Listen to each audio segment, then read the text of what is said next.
The man stumbled toward the beggar. He used the last of his strength to toss a gold coin into the cup, then collapsed beside the beggar. The beggar hesitated for a moment and carefully looked at the coin. He quickly stood up and covered the man with a piece of canvas, then returned to his original begging posture in an instant. Soon, two assassin-looking men rushed over.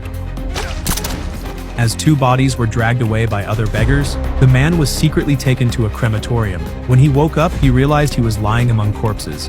He quickly checked his wounds and found they had been treated. The reason he ended up like this was because just moments ago, the command center received a $50 million bounty, and the target was him. Right now, all he could think about was revenge, because he knew the only person who could authorize the bounty was that man, so he personally went to the beggar gang leader, Morpheus, for help. Morpheus not only gave him a good weapon, but also told him how to sneak in through the sewers.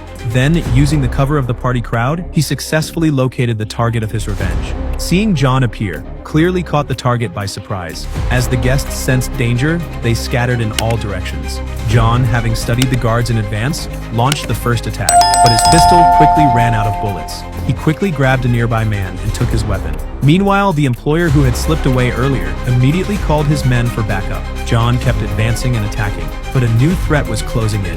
The employer Sip's men had just arrived in time. One team was assigned to track down John, while a woman personally escorted the boss. To ensure her boss's safety, she stayed at the elevator entrance as the final line of defense. John followed right behind, but the woman was no match for John. To save his life, the employer rushed to the Continental Hotel and immediately sought out the manager, Winston. Since the Continental forbids killing on its grounds, he felt completely safe from John Sip's attack and continued arrogantly enjoying his dinner. He was clearly a top-tier assassin, but when faced with a thug's home invasion, he curled up in the corner without putting up a fight. He let them beat him without resistance, and even begged them desperately, just to spare his little dog. But the thug stomped his dog to death, then arrogantly grabbed Mike by the hair, forcing him to remember his face. The thug then drove off in Mike's sports car, trying to sell it at a local auto shop, but the shop owner's face changed instantly when he saw the car. He quickly asked where the car came from.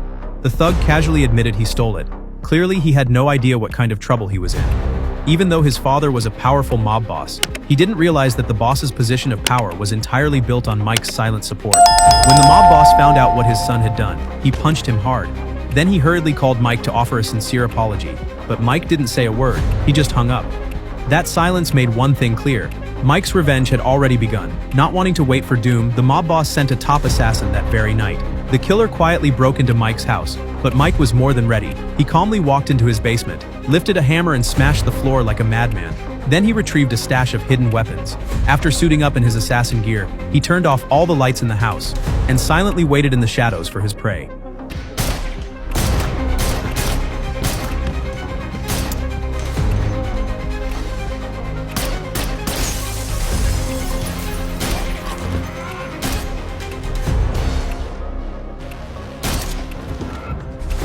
The intense gunfire inside soon attracted the police, but when the officers saw the bodies, they claimed they saw nothing at all. But of course, the mob boss wasn't going to let it go. After all, his son had killed Mike's dog, so to protect both his power and his son, he paid a fortune to hire another elite assassin to take Mike down.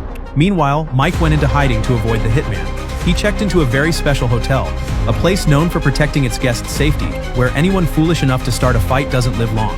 Mike was safe for now, but remembering how they crushed his dog to death filled him with rage and led him to make a crazy decision. He was a sharpshooter with deadly accuracy. But this time, after locking onto his target, he deliberately missed the shot. He did it for one reason. He didn't want the target to die by anyone else's hands. After all, the bounty on him was $10 million. But the man wasn't someone to mess with either. He was also a top-tier assassin. Mike quickly got the female assassin in a chokehold, but he didn't know a sniper outside was ready to take them both out. Luckily, Mike threw the assassin out just in time and hid behind the couch to call the front desk. Because this hotel had a strict policy, troublemakers were dealt with fast. Right now, his top priority was to find Tom, the mob boss's son, because Tom had killed Mike's dog, and his father had placed a huge bounty on Mike's head. Following a tip from the hotel staff, Mike headed straight to a church. He pulled out a machine gun and blew off the priest's leg. After quickly clearing out the mobsters inside, Mike ordered the priest to take him to the mob boss's vault. Then he pulled the pin on a grenade, and as expected, the mob boss soon showed up at the vault door. But in the next second, Mike struck. Suddenly, a car came speeding toward Mike, knocking him unconscious. When he woke up again, he was tied up in a warehouse by the mob boss. The boss covered Mike's head with plastic wrap, but just in time, a bullet came flying out of nowhere. And to everyone's shock, it was the same sniper from earlier who saved Mike. Mike quickly tackled another thug, then broke free from his restraints and fought hand-to-hand until every enemy was down. He walked straight into the middle of the street and unloaded bullets at the mob boss's car. After forcing the car to stop, Mike was surprised. The mob boss actually offered to give up his son's location in exchange for his own life. Though the boss had sent killers after him, the true culprit was still his son, Tom. Now knowing where Tom was, Mike set his revenge plan in motion. After a fierce gunfight, only Tom was left alive for Mike to deal with.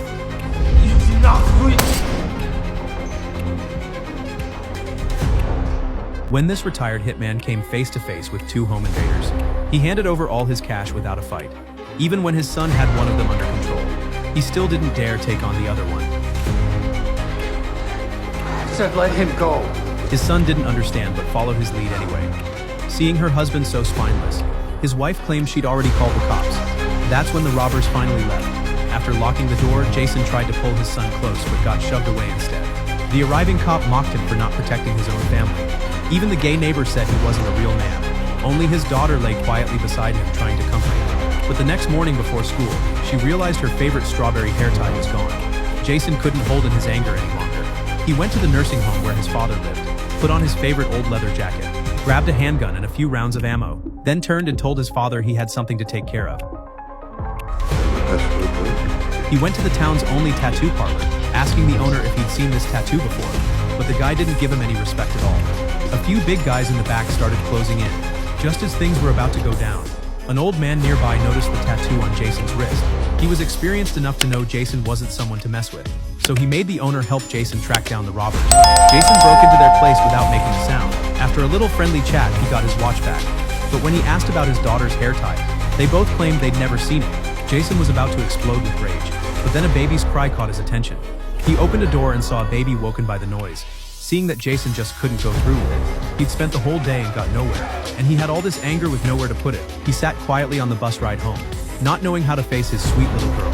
When the bus pulled into the station, a few drunk punks got on. They started harassing a young girl on board. After stewing in silence all night, Jason finally smiled, because now he knew exactly how to blow off some steam. Oh, I love dogs.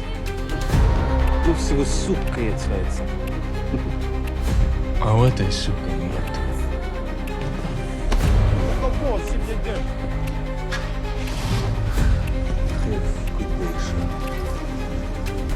John was swinging his hammer wildly at his floor. Every hit was full of rage, and pried open a box that had been sealed up for ages. The box was packed neat with weapons and gold coins. Yup, he'd once been a top hitman. After knocking out hundreds of jobs, he'd picked to retire. But now, he was ready to dive back into the killer world. And the reason was for a dog. One day, John went to fill up his car with petrol when some crooks set their sights on his ride, trying to buy it for next to nothing. John said hell no, firm as could be. That night, the dog's barking woke John up from sleep. He went downstairs to check it out, but the next second, the crooks who'd stolen his car were grinning like idiots. No clue they'd messed with someone tough as nails. They drove John's car to a car mod shop, planning to show it off. The owner recognized the car right away. His face got all tense and asked if they'd done anything else. Obviously, he knew that even having a gangster father couldn't protect him.